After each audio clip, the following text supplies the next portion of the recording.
HD Sports በሁሴን አብዱልቀዲና በዳዊት ንጉሴ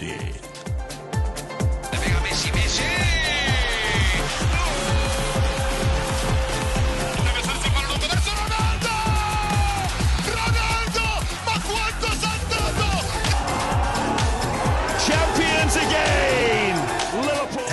HD Sports ተናስልን በያላችሁበት እንዴት ሰነበታችሁ ብለናል።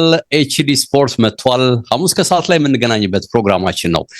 ይሄ የቻምፒየንስ ሊግ ጉዳዮችን የሚዳስስ ፕሮግራም ነው የሚሆነው። ትናንትና እንግዲህ ሁሉም የምድብ ጨዋታዎች ተጠናቀዋል። በተመሳሳይ ሰዓት እንግዲህ 18 ጌሞች ተደርገው 61 ያህል ጎሎች ተቆጥረዋል። እንግዲህ የአለፈው ሻምፒዮን ፓሪስ ሴን ጀርሜን ቶፕ 8 ውስጥ አለመግባት እንዲሁ የፍጻሜ ተፋላሚው ኢንተርም እዚህ ቶፕ 8 ውስጥ አለመግባቱ እጅግ አስደናቂ አስገራሚ ሆኖ አልፏል። ከዛ ውጪ ግን የሚገርመው የዓለማችን ቁንጮ ክለብ ሪያል ማድሪድም በድጋሚ እንግዲህ እዚህ ቶፕ 8 ውስጥ የመግባት እድል ሳያገኝ ቀርቷል። ይሄ ትልቁ ዜና ነበር። እንግሊዞች 6 ቲሞችን አሳትፈው ነበር። 5ቱ ቶፕ 8 ውስጥ በመግባት እንግዲህ አስደናቂ ታሪክ ፈጽመዋል። ኒውካስልም ቢሆን እንግዲህ ወደ ቀጣዩ ዙር የማለፍ እድሉን አመቻችቷል። እንግዲህ ቶፕ 24 ውስጥ ከገቡ ቲሞች መካከል አንዱ ሆኗል። ይሄ ከእንግሊዞቹ በኩል የሚጠቀስ ነገር ነው። ትናንት አዝናኝ ነገሮች የነበሩት ጨዋታዎች እንግዲህ ተከናውነዋል። ሁሉም ጨዋታዎች አንድ ሰዓት ላይ መደረጋቸው ብቻ ሳይሆን በስተመጨረሻ የነበሩ ድራማዎች በተለይ ቤኔፊካና የማድሪድ ጨዋታ ላይ የተፈጠረው ድራማ እንዲሁ ወደ ኔፕልስም ካቀናን በናፖሊና ቼልሲም ጨዋታ ላይ የታዩ አንዳንድ ነገሮች ትኩረት ሳቢ እንደነበሩ አስተውለናል። እነሱን እየቃኘን በቀጣይ እንግዲህ ቲሞች ማንን ያገኛሉ፣ የዕጣው ሁኔታ ምን ይሆናል የሚለውንም በቆይታችን እናዳብራለን። በአካል ከኔ ጋር አለ። አብረን ነው እንግዲህ ሀሳቦችን የምናነሳው። እሱን ጋብዛለሁ። ወደ ፕሮግራማችን በቀጥታ ነው የምገባው። ዩቲዩብ ላይ ከሆናችሁ በነገራችን ላይ ፕሮግራሙን ላይክ እንድታደርጉት፣ ሰብስክራይብ ካላደረጋችሁም ደግሞ ፕሮግራሙን እንግዲህ እንድትከታተሉ ከወዲሁ በአክብሮት ጋብዛለሁ። በአካል እንዴት ነህ ብያለሁ። አለን ዴቭ፣ እንዴት አለ? አድማጭ ተመልካቾቻችን እንዴት ናችሁ ብያለሁ። ቅዳሜ እንግዲህ በግምት ፕሮግራማችን ነው የተገናኘ ነው። ከዛ በኋላ ከሁሴን ጋር ነበር አይደል ፕሮግራሞችን የሰራው፣ በተለይ ሰኞ ፕሮግራምን እንግዲህ ዛሬ ተገናኝተናል። እንዳልኩትም ድራማዊ ነገሮች ነበሩት አይደል ቻምፒየንስ ሊጉ። በእርግጥ ቶፕ 8 ውስጥ ለመግባት የነበረውን ነገር ስናነሳ ነበር። ታስታውሳለህ? ካንተ ጋር ነው አይደል? ካልተሳሳትኩኝ ባለፈው ሳምንት ላይ የ3 ነጥብ ልዩነት እንዴት ወደ 8-9 ቲሞችን የመወሰን አቅም እንዳለው 3 ነጥብ የሚያገኝ ቲም ምን ያህል ቶፕ 8 ውስጥ የመግባት ትልቅ እድል እንዳለው እያለን ደረጃውን አይተን ስናነሳ ነበር። ከ4ኛ ከ5ኛ አንስቶ እስከ 10 ምናምነኛ ደረጃ ድረስ የነበሩ 13ኛ ድረስ ይሄንን ስናነሳ ነበርና ያ ሁኔታ እንግዲህ በትናንቱ ጨዋታዎች ላይ በደንብ የተንጸባረቀ ይመስላል። በተለይ ድል ማድረግ እንዴት ልዩነት ሊፈጥር እንደሚችል በተጨባጭ አይተናል። አንዳንድ አስገራሚ ነገሮች ሁሉ ነበሩ። ሲቲ እንግዲህ ቶፕ 8 ውስጥ መግባቱን ካረጋገጡ ቲሞች መካከል አንዱ ነውና ለዚህ ማድሪድን ማመስገን እንዳለበት ሁሉ መረጃዎች ወጥተዋል። ሪያል ማድሪድ ከቤኔፊካ ባደረገው ጨዋታ አቻ ቢወጣ ኖሮ ሲቲ ከቶፕ 8 የሚወጣበት፣ ማድሪድ ወደ ቶፕ 8 የሚመጣበት ሁሉ እድል እንደነበረ ነው ስናይ የነበረው። የማድሪድ ግን አስገራሚ ነው አይደል? በዛ መልኩ እንግዲህ በጆዜው ቲም ቤኔፊካ ተሸንፎ ከቶፕ 8 መውጣቱ፣ በዛው ልክ ደግሞ እንግዲህ ቤኔፊካ 24 ውስጥ የመግባት እድል አልነበረውም። ግን ተንጠልጥሎም ቢሆን በዛ እድል የመግባቱን ነገር ስታይ ድራማዊ ነገሮች ነበሩት የሚለው ነገር በእርግጥም የሚገልጸው ይመስለኛል። ሁሉም ነገሮች አሉት ጨዋታ ዴፍ 6 ጎሎች አሉት፣ 2 ቀይ ካርድ የነበረበት፣ ይሄ ካምባኮች ያሉት፣ የመጨረሻ ደቂቃ ደግሞ በግብ ጠባቂ ግብ ሲቆጠር ማየታችን ጭምር ይሄንን ጨዋታ እጅግ የተለየ ነው የሚያደርገው። እንዳነሳው ማድሪድ መራ፣ ከዛ አስቀደው ፔናልቲም ተብሎ ነበርና በቪአር የተሻረበት አጋጣሚ ተፈጠረ። ከዛ ቤንፊካ ፍጹም የሚባል ብልጫ ነበረው ዴቭ። በአጠቃላይ በ90 ደቂቃው ብልጫ በደንብ የነበረው ቡድን ቤንፊካ ነበረ። ለጨዋታው የተለየ ትኩረት አድርገው እንደመጡ የሚያሳይ አይነት መንገድ ነበራቸውና በመጀመሪያው አጋማሽ 2-1 መውጣታቸው ራሱ ይሄ ሲያንስባቸው ነው እንጂ የሚበዛባቸው አልነበረም ከነበራቸው እንቅስቃሴ አንፃር። ደግሞም ከዛ በኋላ ግብም አስቆጥሮ ወደ 3-1 ደግሞ ኤምባፔ ግብ አስቆጥሮ ተመለሱ ሲባል ያው ኤምባፔ ካለ ማድሪድን ሁሌ ለመታደግ ጥረቶችን ሲያደርግ ነው የምትመለከተውና ያ ነገር ነው በሱ ጥረቶች የተገኙ ግቦች ናቸው። ግን ዛ ስፖርቲንግ እና አትሌቲክ ክለብ ባደረጉት ጨዋታ በ94ኛው ደቂቃ ስፖርቲንግ ግብ ማስቆጠሩን ተከትሎ ዴቭ ያነሳው የ3 ነጥቧ ልዩነት በጣም የተቀራረበ አጠገብ ላጠገብ ሆኖ ነው እንግዲህ በአንድ ነጥብ የሁለት ነጥብ ልዩነት ኖሯቸው የተቀመጡ ቡድኖች ስለሆኑ እንደዚህ አይነት ድራማዊ ውጤት እዛ 94ኛው ደቂቃ ላይ ስፖርቲንግ አትሌቲክ ክለብ ላይ ግብ ሲያስቆጥር ማድሪድ ከቻምፒየንስ ሊግ ቀጥታ 16 ውስጥ የመግባት እድሉን አሳልፎ የሰጠበት ደግሞ ትሩቢን 98ኛው ደቂቃ ላይ በግንባሩ አስደናቂ ግብ ያስቆጠረበትን እንቅስቃሴ ተመልክተናል። ዴቭ ታስታውሳለህ በ2023 ዴቭ ኢቫን ፕሮቬደል ይሄ የላዚዮ ግብ ጠባቂ አትሌቲኮ ማድሪድ ላይ በመጨረሻ ደቂቃ እንደዚህ አይነት የግንባር ኳስ አስቆጥሮ ነበርና ያኔ ይሄ ስቴዲየም ውስጥ የነበረው ድባብ በጣም የተለየ ነበርና አሁን የቤንፊካ ጨዋታም ላይ ድባቡ በጣም የተለየ ሊዝበን ስታዲዮ ዳሉስ በጣም ቀውጢ እንደነበረ መረጃዎችን ስናነብ ነበረ። ደግሞ ግቡን ከተቆጠረ በኋላ ያ ስሜት የሚጋባ ነበርና የተለየ የምትለው ጆዜ ደግሞ ትንሽ ቅባት ይጨምሩበታል። ያው ትንሽ ማድሪድን ይወዳሉ ግን ደግሞ እንደተገፉ ስለሚሰማቸው በቃ የመበቀል አይነት ነገር አለው ነው። አይ እንደው ለጭፈራ በተለይ ለዚህ አይነት ደስታ አገላለጽ የሚመቹ ሰው ናቸው አይደል? ከአጋፋነት ይልቅ ወደ ወጣትነቱ ያደላሉ። ከዛም ዝቅ ይላል። ኦኬ ወደ ባራዳ ቋንቋ ምን ልትለኝ ነው እንግዲህ? እኔ አለለው ጆዜ ተሶይ እሺ ብቻ አስደናቂ ነበረ ዴቭ እና እንዳነሳው ማድሪድ አምናም ይሄ ከማንቸስተር ሲቲ ጋር የመገናኘት ዕጣ ገጥሞት እንደነበረ እናስታውሳለን የቻምፒየንስ ሊግ እንቅስቃሴው ላይና አሁንም 8 ውስጥ ገብቶ አለመጨረሱ ሌላ ጥያቄ፣ መከላከሉ አሁንም ትልቅ ጥያቄ እንዳለበት ደግሞ የሮድሪጎና የራውል አሴንሲዮ ቀይ ካርድ መመልከትም ሌላ ደግሞ ማድሪድን የሚያሰጋ በቀጣይ ጨዋታዎች ላይ እንዴት ያደርጋል እንድትል የሚያደርግ አይነት ጨዋታ ነበረ። ግን እጅግ ትኩረትን የሚስብ አስደናቂ እንቅስቃሴ ነበር የቤንፊካ እና የሪያል ማድሪድ። እንዳነሳው ቤንፊካም በመጨረሻ ነፍስ ዘርተው ማርሴይ ወደ ታች ወርዶ ዴቭ ወደ 25ኛ ዝቅ ብሎ ቤንፊካ ወደ ጥሎ ማለፍ ገብቶ እንግዲህ 16ቱን የመቀላቀል እድሉን ሊሞክር ይችላል። እንደዚህ አይነት አንዳንድ አካሄዳቸውን አታውቀውም። እና ደግሞ አስደናቂ ጠንካራ ቡድን ስለመሆኑ ጆዜ ዘንድሮ ሊጉ ላይ ባደረጓቸው ጨዋታዎች ምንም አይነት ሽንፈት አልገጠማቸውም እና እንደዚህ አይነት ነገሮችን በቤንፊካ እያሳዩ ነው። ሌላ መነሳሻ፣ ሌላ የተከበናል አይነት ስሜት በጆዜ ሁሌ የሚደረግበት ነው። የፈለግነው ቦታ ላይ መድረስ እንችላለን ብለው አነሳስተው እንግዲህ ቡድኑ ሌላ ታሪክ ውስጥ ተገባ ማየት ያለብን ይመስለኛል። የእንግሊዞቹም ተጽዕኖ ቀላል አይደለም። ልክ እንዳልኩት 6 ማሳተፋቸው ብቻ ሳይሆን 5ቱ አውቶማቲካሊ እንግዲህ ወደ ሩብ ፍጻሜ መግባታቸው ትልቅ ዜና ነው። በእርግጥ ኒውካስል ነው እዚህ ድል ውስጥ ያልገባው፣ ግን ኒውካስል ቢሆን በመጨረሻው ጨዋታ ከፔጄ 1-1 መለያየቱ እጅግ አስደናቂ ውጤት ብለህ ልጠቅስ የምትችለው ነውና በዚህ ላይ ደግሞ ባርነስ በመጨረሻ ሰዓት አሸናፊ ሊያደርጋቸው የሚችልበት እድል አግኝቶ እንዴት እንደሳተው ይገርማል። በእርግጥ አንዳንዴ አውሮፓ ላይ ግራ ይገባኛል። ደምቤሌ ሳተውን የ4ኛውን ደቂቃ ፔናልቲ አይተው ከሆነ ግራ ጋቢ ነውና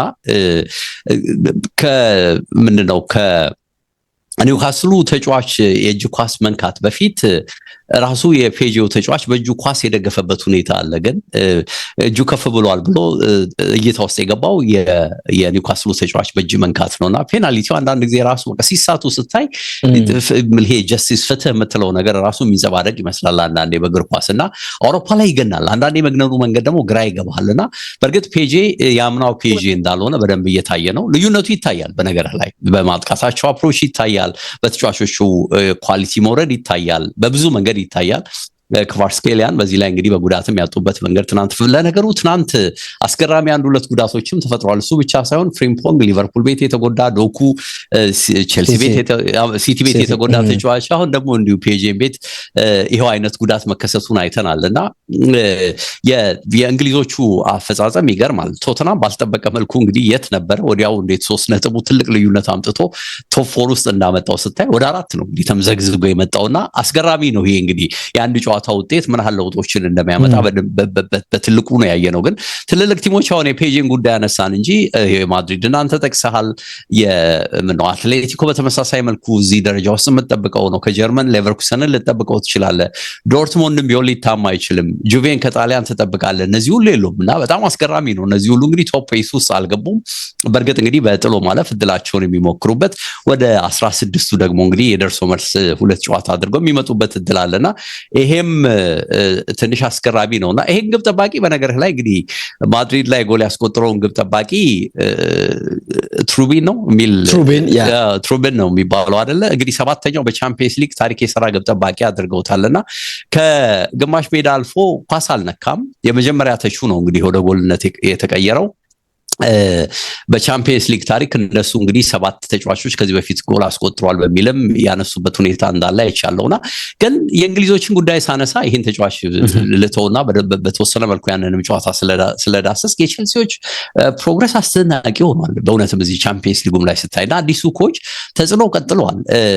ኔፕልስ ሄደህ ድል ማምጣት በጣም ከባድ ነውና ሪከርዶችን ሳይ ቁጥሮችን ሳይ በሜዳቸው ባለፉት 21 ጌሞች አልተረቱም። ሁለተኛው ቲም ሆኖ ነው እንግዲህ ኔፕል መጥቶ አሁን ናፖሊን ያሸነፈው ቼልሲና ያውም ደግሞ ሰውየው እንግዲህ በጨዋታ ጫና ምንም አይነት የተለየ ልምምድም እያሰሩ ስላለመሆናቸው ነው እየተገለጸ ያለውና ሰከንድ አፍ ላይ ያደረጉት ለውጥ በጣም ልዩነት እንዳመጣ በተለይ ፓልመር እዚህ ክለብ ውስጥ አይነኬ ተጫዋች መሆኑን እንዴት ሰከንድ አፍ ላይ ተጨባጭ ለውጥ እንዲፈጠር እንዳደረገ በበርካታ መገናኛ ብዙሃን ሲገለጽ ሰምቻለሁና ጆዋ ፔድሮ ደግሞ በድጋሚ አሁን እኚኮች ከመጡ በኋላ ተነስቷል። እንግዲህ ፓላስ ላይም ጎል አስቆጥሯል ታስታውሳለህ። ብሬንትፎርድ ላይም ጎል አስቆጥሯል። አሁን ደግሞ ትናንትም ምን አይነት ቆንጆ ጎሎች እንዳስገባ አይተናልና ቼልሲ የሚገርምህ ነገር 60ኛው ደቂቃ ድረስ 2-1 እየተመሩ ያለ በደረጃ ሰንጠረዡ ላይ በቻምፒየንስ ሊግ የደረጃ ሰንጠረዥ ላይ 13ኛ ደረጃ ላይ ነበር የተቀመጠውና ወደ 8 የመምጣት እድሉ 12.1% ነበር። ግን ያንን ኦድ ነው እንግዲህ ቀይረው አቻ ብቻ አይደለም 3-2 እንግዲህ ኔፕልስ ላይ ሄደው ናፖሊን ያሸነፉትና የዚህ የቼልሲው አሰልጣኝ ሮዚኔሪም ጥረት በጣም ሊደነቅ የሚገባ የቼልሲም ተጽዕኖ ትልቅ እንደሆነ በደንብ ያየንበት ነው ማለት ይቻላል። እንደው የተወሰነውን ነገር አንስቼልህ ልለፍና በተጨምራቸው ነገሮችም ካሉ እንጨምራለን። በሰንጠረዡ ላይ ስታይ እንግዲህ የዕጣውን ጉዳይ እናነሳለን። ግን ወደ ዕጣው ከመሄዴ በፊት ሁሉም የሚያስበው አሁን በቀጣይ ከሩብ ፍጻሜው በኋላ ከዚህ ከጥሎ ማለፉ በኋላ 16ቱ ላይ ትልልቆቹ ቲሞች የሚገጥማቸው ነገር ምንድነው የሚል ነገር ነው የሚነሳውና እንግዲህ አንደኛ የሆነው አርሰናል እና ሁለተኛ የሆነው ባየርን ሙኒክ 16ቱ ላይ የሚገጥሙት 15ኛ 16ኛ 17ኛ ወይም 18ኛ የወጡ ቲሞችን ነውና በዚህ መነሻ ሊገጥሟቸው የሚችሉ ቲሞችን ሲያነሱ አትላንታን፣ ሌቨርኩሰንን፣ ዶርትሙንድን አሊያም ኦሎምፒያኮስን ነው የሚገጥሙት ሩብ ፍጻሜ ላይ አርሰናል እና ባየርን ሙኒክ። ይሄንን እንግዲህ ኮዲው ይዘህ ልትጓዝ እንደምትችል ግምት መውሰድ ይቻላል። ከዛ ውጪ ቀጥሎ የሚመጡት እነ ሊቨርፑል እነ ቶተናም ናቸው እንግዲህ በደረጃም ሰንጠረዥ ላይ የሚቀመጡት። እነዚህ ደግሞ ጁቬ፣ አትሌቲኮ፣ ክለብ ብሩዥ ወይም ጋላታሳራይን የመግጠም እድል አላቸው። እንግዲህ ሊቨርፑል እና ቶተናም 3ኛና 4ኛ ሆነው ስለሚመጡ ቀጥሎ የሚመጡት እንግዲህ እነ ባርሳ እነ ቼልሲ ናቸው። እነዚህ ደግሞ ፓሪስ ሴን ጀርሜንን፣ ኒውካስልን፣ ሞናኮን ወይም ደግሞ ካራባርግን የመግጠም እድል አላቸው። ሲቲና ስፖርቲንግ ደግሞ እንግዲህ እንደምታውቀው በመጨረሻ ላይ 7 እና 8 ሆነው ያጠናቀቁ ናቸው። ኤዘር ማድሪድን፣ ሚላንን፣ ቦዶ ግሊምትንና ቤኔፊካን የመግጠም እድል እንዳላቸው ከወዲሁ የወጣው ነገር ማሳያ ሆኖ ቀርቧልና ይሄ አንዱ ትልቁ ነገር ነው ተብሎ ይታሰባል። ግን ይሄ የስዊስ ፎርማቱ ከወዲሁም ቢሆን በቀጣይ ጥሎ ማለፍ ላይ በዕጣ ድልድሉ ላይ ማንን እንደምትገጥም ከወዲሁ አስቀምጦታል እንደምታውቀውና ለምሳሌ ከ9ኛ እስከ 16ኛ ያሉት ቲሞች እንግዲህ የመጀመሪያውን ጨዋታ ሆም ነው የሚያደርጉት፣ በሜዳቸው ነው ሁሉም የሚያደርጉትና ከዛ በኋላ ያሉት ናቸው እስከ 24 ያሉት ደግሞ በመልሱ ጨዋታ እንግዲህ እነዚህ ሜዳ ላይ የሚመጡት የመጀመሪያውን ጨዋታ ደግሞ ራሳቸው ሜዳ ላይ የሚያደርጉትና ባጭሩ ለምሳሌ ስናይሆን ለምሳሌ በደረጃ ሰንጠረዡ ላይ የነ ማድሪድን የማድሪድን እንዲሁ ያየው ነበር። ማድሪድ አለ ለምሳሌ ማድሪድ ከ23ኛው እና ከ24ኛው ቲም ጋር ነው የሚገናኘው ከቦዶ ግሊምት አሊያም ደግሞ አሁንም በድጋሚ ቤኔፊካን የማግኘት እድል እንዳለው ነው እየተጠቀሰ ያለውና ይሄ እንግዲህ ምናልባት የትናንቱን ለመበቀል እድል ይሰጣቸው ይሆን እንደሆነ እናያለን። በተለይ ደግሞ ቤኔፊካን መልሰው የሚያገኙ ከሆነ ኢንተር ሚላንም ከሁለቱ አንዱን ነው የሚያገኘው በነገር ላይ 10ኛ ሆኖ ስለጨረሰና ኮዲው ቡድኖችን የማግኘት እድልህን በቁጥር ስላስቀመጡት ማንን ሊያገኝ እንደሚችል ኤዘር ከሌን ኦሬ ከሌን የሚለው ነገር በቃ ተቀምጧል። ያለ ጥርጥር ልታየው እንደምትችል ተቀምጧል። ለምሳሌ ቦዶ አትሌቲኮ ለምሳሌ ኒውካስል እና ኒውካስል ሞናኮ ወይም ደግሞ ካራባግን ነው የሚገጥመው። ጁቬ ደግሞ ለምሳሌ ክለብ ብሩዥ ወይም ደግሞ ጋላታሳራይ ነው እንዲገጥም እጣው የሚያስገድደውና እነዚህ ነገሮችን ስታይ ብዙ ነገሩ የታወቀ ነው። ለፎርማሊቲ የእጣው ጉዳይ ይነሳል እንጂ የተለየ ነገር እንዳለው አታስብምና እጣው ላይ የተወሰነ ምትለይ ነገር ካለ እናንሳና ቶፖቹ ቲሞች ያላቸውንም ጥቅም ደግሞ በሂደት በተወሰነ መልኩ ዳስሳለሁ። እንደው ግን ዴቭ ቅድም ስታነሳ ነበር የናፖሊ እና የቼልሲን ጨዋታ ስታነሳ ነበርና በናፖሊ እንግዲህ ግብ ካስቆጠሩት ተጫዋቾች መካከል ማለት ሆይሉንድ ነው አንዱ ሆይሉንድ ነው። ከስከው ደግሞ ቫርጋስ ነው ያልከኝ ቬርጋራ እንግዲህ እዛው የኔፕልስ ተወላጅ ነው። ለመጀመሪያ ጊዜ ለናፖሊ ግብ ያስቆጠረበት ነውና ግቡን ያስቆጠረበት መንገድ እጅግ የሚገርም ነበር። ፎፋናን እንዴት አድርጎት እንዳስቆጠረ ደግሞ ጆአው ፔድሮ በቃ ደንበኛ 9 ቁጥር እንደሆነ ገና ጎሉን በትክክል ራሱ ሳያው ግብ ማስቆጠር እንደሚችል ያሳየባቸውን አስደናቂ 2 ግቦች ያስመለከተን ይመስለኛል ዴቭ እና እጅግ የተለየ ነበረ። አሰልጣኝ ጄምስ ሮሴኒዮር ህይወት ጥሩ ሆኖላቸዋል እስካሁን ባለው መንገድ። በተለይም ደግሞ ይሄኛው እስካሁን ከመጡት ከአርሰናሉ ጨዋታ ፈተና በኋላ ሌላኛው የጨዋታ ፈተና ይሄኛው ነው ልትለው ትችላለህና በዚህም በድል ተወጥተውታል ዴቭ እና እንግዲህ ጥሩ የሚባል ውጤት ልትለው ትችላለህ። የኡስማን ዴምቤሌን ስታነሳ ነበር። ባርሴሎናም እንደዚሁ ሲጠበቅ ነበረ እንግዲህ ከቶፕ 8 ይወጣል ተብሎ ተሰግቶ ነበረ ከኮፐንሃገን ጋር በነበረው ጨዋታ ደግሞ ግብ ቀድሞ ተቆጥሮበት ያው እንደሚታወቀው በሃይላይን ነው የሚጫወተው። ያን ከተከላካይ ጀርባ ያለ ሰፊ ቦታን ዳዳሰን ግብ አስቆጥሮ መሪ አድርጓቸው ነበርና የመጀመሪያው አጋማሽም በዛ ተጠናቀቀ። ግን የሌቫንዶቭስኪ ጎል ወደ ጨዋታ እንዲመለሱ አስችሏቸው ነው እንጂ ባርሴሎና ራሱ ሌላ አደጋ ውስጥ የነበረ ቶፕ 8 ላይሆን የሚችልበት እድል የነበረበት እንቅስቃሴ ነበርና እንዳነሳው በጣም የነጥቡ መቀራረብ በእጅጉ ቡድኖቹን የጠቀማቸውም የጎዳቸውም እንዳሉ መቸስ ማሰብ ይቻላል። የእርስ በርስ የሚገናኙት እንዳነሳው ቶፕ 8 ውስጥ የባለፈው ውድድር ላይ ካስታወስክ የአምናው ላይ ዴቭ ከላይ ሆኖ መጨረሱ አንዳንድ ተጽዕኖች እንደነበሩት በጣም ትልልቅ ቡድኖች ቀድመው እንዲገናኙ ያደረገበት ለምሳሌ የፔዤ ወደ ታች ዝቅ ብሎ ጨርሶ ስለነበረ 16 እንደዚህ ቦታ ላይ ጨርሶ ስለነበር ከሊቨርፑል ጋር ምን እንደዚህ የመገናኘት አይነት ነገሮችና ትልልቆቹ ቡድኖች ከላይ ያለውን ቦታ ቢይዙ ያለ መገናኘት እድል ይሰፋል። ይሄኛው የቻምፒየንስ ሊግ ውድድር ግን ተገማች አለ መሆኑ ደግሞ በየጨዋታው ተለዋዋጭ አይነት ውጤቶች መመዝገባቸው ይሄን ተገማችነት እንዳይኖረው አድርጓልና እንዳነሳው እኮ ነው አሁን ደረጃ ሰንጠረዡ ላይ እኮ ስታይ ዴቭ 9ኛ ማድሪድ ነው፣ 10ኛ ኢንተር ነው፣ ፒኤስጂ 11 ነው፣ ኒውካስል፣ ዩቬ፣ አትሌቲኮ፣ አታላንታ፣ ባየር ሊቨርኩሰን፣ ዶርትሞንድ፣ ኦሎምፒያኮስ እስከ ዶርትሞንድ ያለው ቲም እስከ 16 አካባቢ ድረስ ያለው 17 ድረስ ያለው በቃ ይሄ በጣም ጠንካራ ራሳቸው ቶፕ 8 ውስጥ ገብተው የሚጨርሱ የሚመስሉ ቡድኖች ናቸው። ሜቢ ኒውካስልን አታላንታ ልትል ትችል ይሆናል።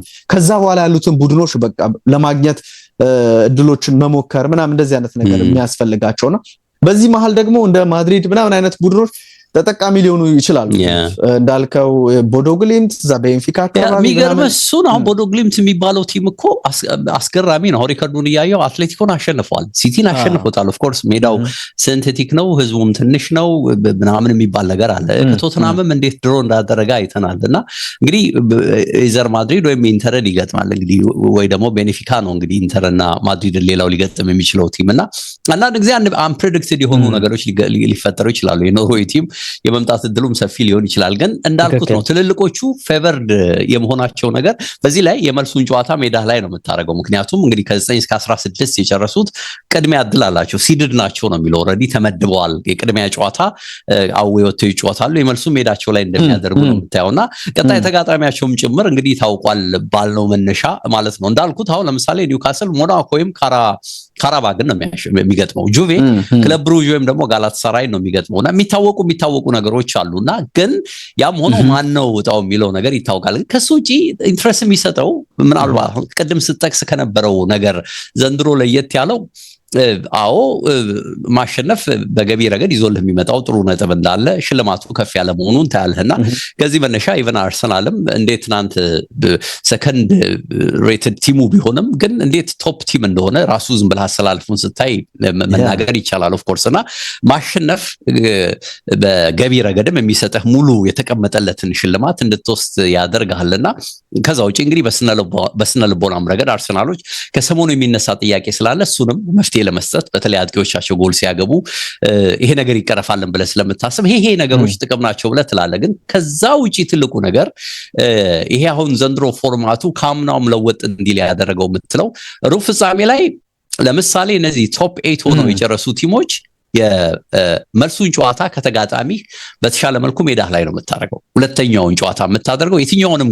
በጣው ይድረስ ሩብ ፍጻሜ ላይ በሜዳ ነው ሁለተኛውን ጨዋታ የምታደርገው አምና ግን ዝብርቅርቅ ነገር ነበረው እንደምታውቀው ቶፕ ሆነህም ጨርሰህ የምትጠቀመው ነገር አልነበረምና የመልስ ጨዋታን አወይወቶ የመጫወት ነገር ሁሉ እንደነበረ እናስታውሳለን ከዛ ውጪ ከአንደኛ እስከ አሁን እንግዲህ ቶፕ 8ን የተቀስኩልህ ከአንደኛ እስከ አራተኛ የሚወጡት ደግሞ ሩብ ፍጻሜ ላይ ወይም ኳርተር ፋይናል ላይ አሁንም የመልስ ጨዋታን በሜዳቸው የማድረግ እድል ይሰጣቸዋል እንግዲህ ከ1 እስከ 4 መውጣት ያ እንግዲህ ሩብ ፍጻሜ ድረስ ከ1 እስከ 8 መውጣት ነበረ ኳርተር ፋይናል ላይ ደግሞ ምንድነው የሚያደርገው ኳርተር ፋይናል ላይ ደግሞ የሚመጣው ነገር ምንድነው ከአንደኛ እስከ አራተኛ የወጡትን የማድረግ ነገር መጣ ከዛ ውጪ ሰሚ ፋይናል ላይ ስትደርስ ደግሞ ባየርንና አርሰናል አንደኛና ሁለተኛ በመውጣታቸው እስከ ሰሚ ፋይናል ድረስ ወሳኝ የመልስ ጨዋታዎችን አሁንም በሜዳቸው የማድረግ አድቫንቴጅ ይሰጣቸዋል ሶ ይሄ ጥቅሙ ገቢ ብቻ ሳይሆን ላይ ሆነህ መጨረስህ በተለይ ጥቅም ሆኖ የሚመጣው አሁን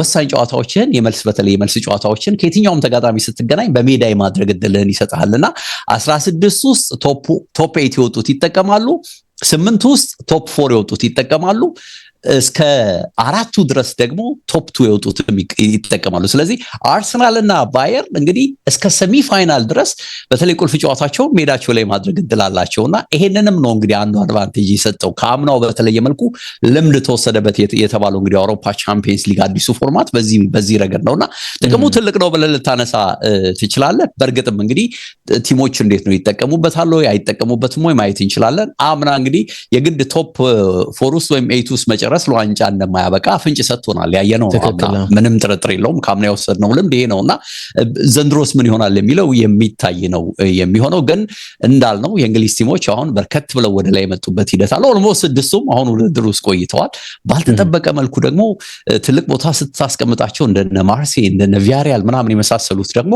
ጭራሽ ከዚህ ውድድር መሰናበታቸውን ስታይ እጅግ አስገራሚ ነው የመጣ ክስተት ነው ልልህ ነው የምችለው ባካል ትክክል አያክስን እዚህ ውስጥ ልታስገባ ይችላል ናፖሊ 30ኛው ነው ጨረሰ ፒኤስቪ ሊቨርፑል 4 ግቦች አስቆጥሮ ሲያሸንፍ ያየነው ቡድን 28ኛ ሆኖ ከውድድሩ ተሰናብቷል ያው በአርሰናል የተሸነፈው አንደኛና 36ኛ ሆኖ የተገናኙት ቡድኖችም ተመሳሳይ አይነት ውጤት ነው የተመዘገበው ይሄ ካይራት የተባለው ቡድን እንደዚሁ ተሸንፎ ከውድድሩ ወጥቷል እንዳነሳው ዴቭ አርሰናል አንደኛ ባየርን ሊቨርፑል 3ኛ ስፐርስ 4ኛ ባርሴሎና 5ኛ ቼልሲ 6 ስፖርቲንግ ሊዝበን 7 ማንቸስተር ሲቲ 8ኛ ሆኖ ነው የጨረሱትና እንዳነሳው ትልልቅ አድቫንቴጆች ባለፈው አመት ያልነበረ ልክ ስንል እንደነበረው ሊቨርፑል መሪ ሆኖ ባርሰሎና እንደዚህ ተከትሎት አይነት ነገር ጨርሶ ኢንተርንም እዛ ውስጥ ልታካትተው ትችላለህ እስከ 3ኛ የነበሩት ግን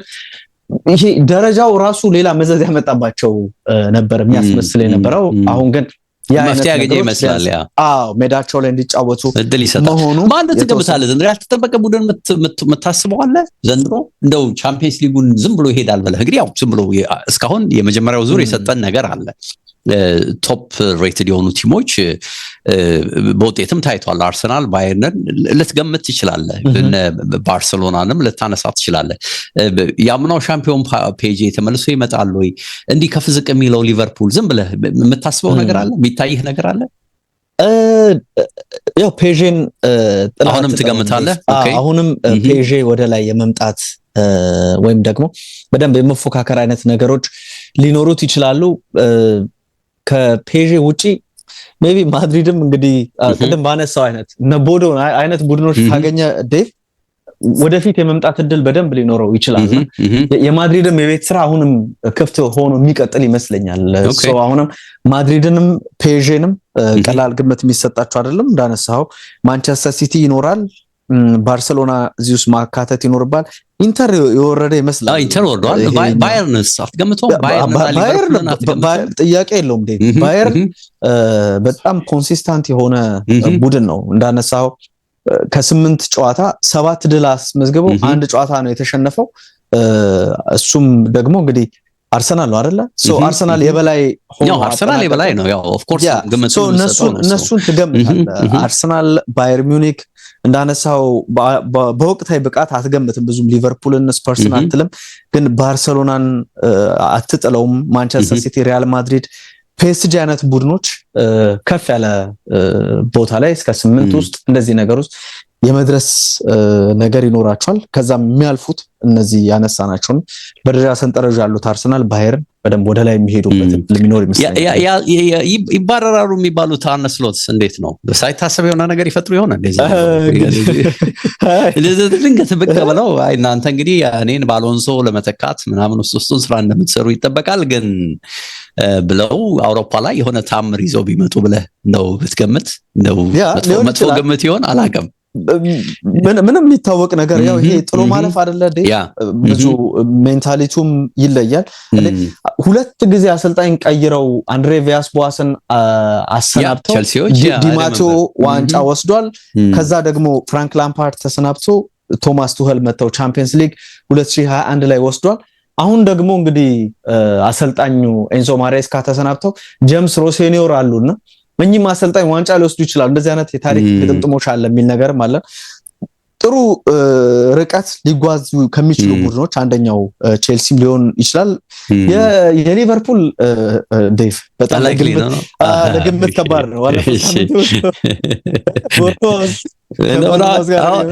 አውሮፓ ያልኩት ጋር እኮ ፕሪሚየር ሊግ አላልኩ ዞሮ ሮጠ ዛይድ ጋር ለኔ አውሮፓ ነው ያልኩት ኤኒዌይ ነው እሺ አለ ይስመር እያልኩ አይደለም ግን አንዳንዴ እንደ አንላይክሊ ነገሮች የማይጠበቁ ነገሮች በዚህ ስታስብ በዛ የመሆን ነገር ይኖር ከሆነ ከሚል ነው ለሁሉም ኩራትና ኩራን ኤችዲ ስፖርቶች ነበረን አጭር ነው የዛሬ ፕሮግራማችን ግን አውሮፓ ቻምፒየንስ ሊግ ላይ በስፋት ይነሱ የነበሩ የመጀመሪያው ዙር እንግዲህ ጨዋታ መጠናቀቅን ተከትሎ የተከሰቱ ጉዳዮችን በዚህ መልኩ ዳሰናል የእናንተን ሐሳብ ደግሞ በተለይ በዩቲዩብ ገጻችን ላይ ልታሰፍሩልን ልትልኩልን ትችላላችሁ የኛና በቃን መልሰን ደግሞ እንግዲህ ቅዳሜ በፕሪሚየር ሊግ ጨዋታዎች ግምቶቻችን የምንመጣ ነው የሚሆነው በዚህ ሳምንትም የሚጠበቅ ሱፐር ሰንዴ ጨዋታ አለ እሱን ጀምረን እንግዲህ መንዳስስ ነው የሚሆነው በአካል አመሰግናለሁ አንተን አድማጭ ተመልካቾችንም እንዲሁ በድጋሚ አመሰግናለሁ መልካም ጊዜ ብያለሁ ባይ ሰላም ሁሉ መልካም ጊዜ ላንተ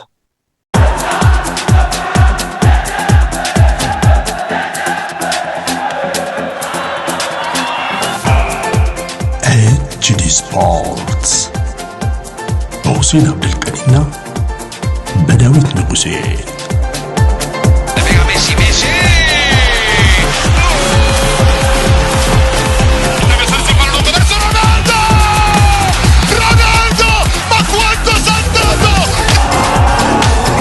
Champions again!